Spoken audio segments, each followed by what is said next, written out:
नमः संस्कृताय छात्रा, मैं मधुर भारद्वाज आप लोगों के सामने एक बार फिर से हाजिर हूँ। आज हम कक्षा 7 संकल्पम भाग 2 का पाठ 7 चौरस्य चातुर्यम का अभ्यास कार्य करेंगे। बच्चों, अगर आप लोगों को मेरी वीडियो अच्छी लगती है तो प्लीज़ उसे लाइक और शेयर करना ना भूलें।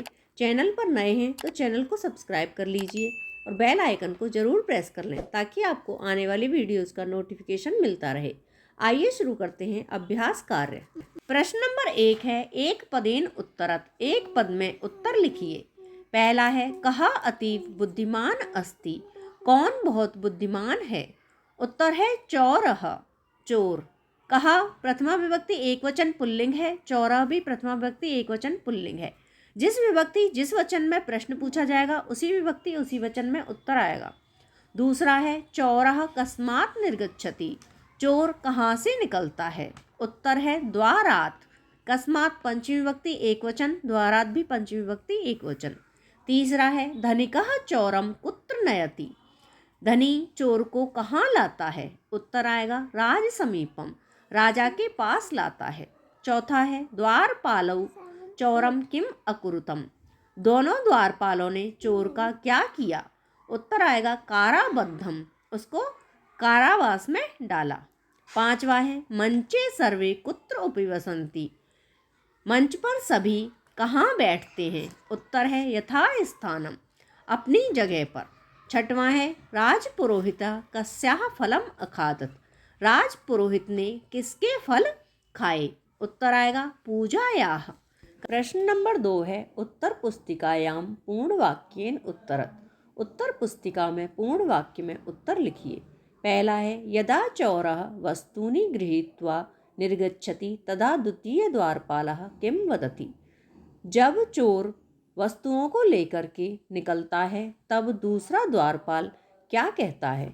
उत्तर है, यदा चौरः वस्तूनि गृहीत्वा निर्गच्छति तदा द्वितीय द्वारपालः वदति अरे अरे त्वं किं नयसि, जब चोर वस्तुओं को लेकर के द्वार से निकलता है तब दूसरा द्वारपाल कहता है, हे तुम क्या ले जाते हो। दूसरा है, चौरः धनिकानां गृहात् किमर्थं चोरयति, चोर धनियों के घर से किस लिए चोरी करता है। उत्तर आएगा चौरः धनिकानां गृहात् वस्तुभिः प्रयोजनं चोरयति।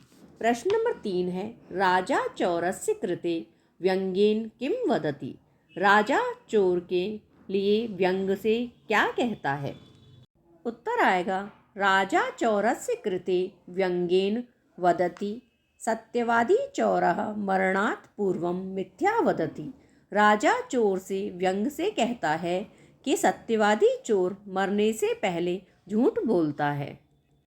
चौथा है, यदा कोऽपि न आगच्छति तदा चौरः किं वदति, जब कोई भी नहीं आता है तब चोर क्या कहता है।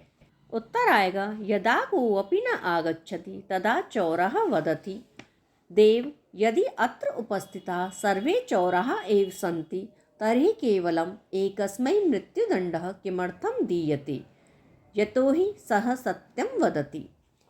वह कहता है, जब कोई भी आगे नहीं आता है तब चोर कहता है, देव यदि यहाँ उपस्थित सभी चोर ही हैं तब केवल एक मुझे ही मृत्युदंड किस लिए दिया जाता है। प्रश्न नंबर 5 है, राजा चौराय कस्य पुरस्कारम यच्छति, राजा चोर के लिए किसका पुरस्कार देता है।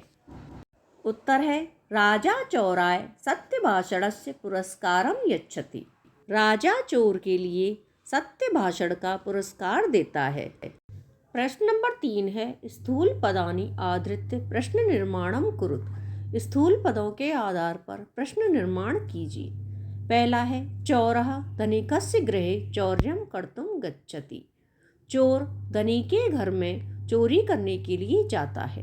धनिकस्य हमारा षष्ठी विभक्ति एक वचन है, प्रश्न भी षष्ठी विभक्ति एक वचन का ही आएगा और धनिकस्य पुल्लिंग है तो प्रश्न बनेगा चौरः कस्य गृहे चौर्यं कर्तुं गच्छति, चोर किसके घर में चोरी करने के लिए जाता है।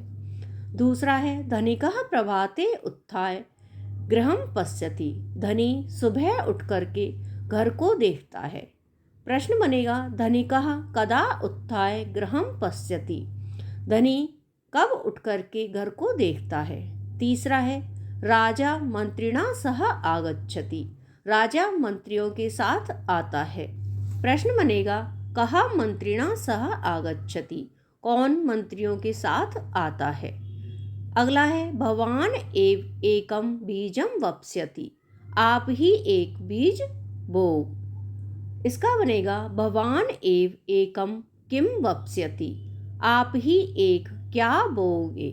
पांचवा है भवतः हस्तेन बीजम वपनम भवतु। आप हाथ से बीज को बो। प्रश्न बनेगा भवतः केन बीज वपनम भवतु। आप किससे बीज बो। याद रखें जिस विभक्ति जिस वचन में मोटे छपे काले अक्षर हैं उसी विभक्ति उसी वचन में आपको प्रश्न का निर्माण करना है। प्रश्न नंबर 4 है कः कम कथयति इति लिखत। कौन किसको कहता है लिखिए। कुछ वाक्य दे रखे हैं उनको आपको बताना है किसने किसको कहे।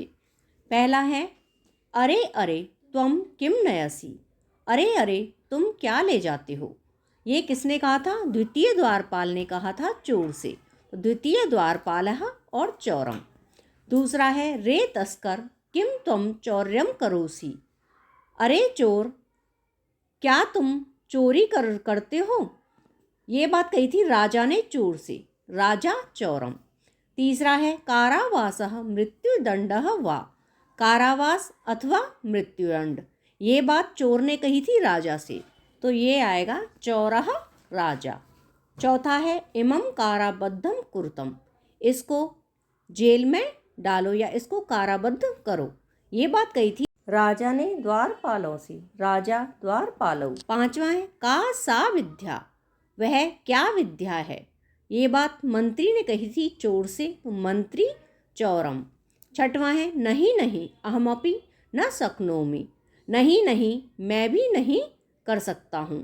ये कहा था महामंत्री ने चौरम चोर से। प्रश्न नंबर 5 है विशेषणानाम विशेष्यैः सह मेलनम कुरुत। विशेषण विशेष्य मिलाइए। एक तरफ विशेषण दे रखा है एक तरफ विशेष्य दे रखा है। दोनों को आपस में उचित जो है उनको मिलाना है। पहला है बुद्धिमान तो बुद्धिमान का आएगा चौरः। बुद्धिमान चोर। दूसरा है बहूनी इसका है वस्तूनी बहुत सारी वस्तुएं। तीसरा धर्मात्मा तो धर्मात्मा राजा। चौरा क्षुधितः इसका आएगा पुरोहितः भूखा पुरोहित। पांचवा है ज्ञानी। ज्ञानी कौन थे महामंत्री। प्रश्न नंबर 6 है कोष्ठकात् उचित सर्वनाम पदानि चित्वा रिक्त स्थानानि पूर्यत। बॉक्स से उचित सर्वनाम पद चुनकर रिक्त स्थानों की पूर्ति कीजिए। एक बॉक्स में सर्वनाम शब्द दे रखे हैं उनसे आपको इस कहानी को पूरा करना है। चरणदासः एकः सत्यवादी चोरः अस्ति। चरणदास एक सत्यवादी चोर है। आगे आएगा सह कदापि असत्यम न वदति। वह कभी भी झूठ नहीं बोलता है। तस्य एकम मित्रम दुष्ट बुद्धि अस्ति। उसका एक मित्र दुष्ट बुद्धि है। दुष्ट बुद्धि तेन सह चौर्यकारम करोति।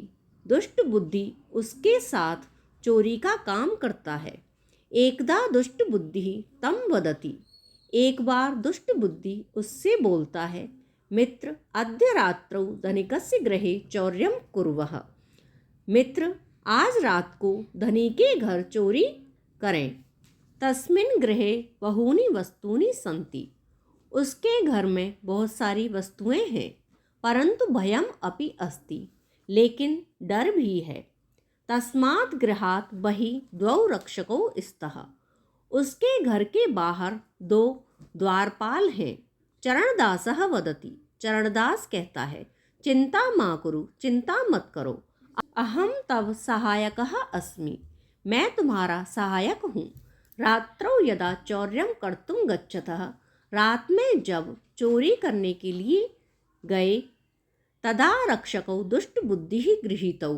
तब दोनों द्वारपालों ने दुष्ट बुद्धि को पकड़ लिया।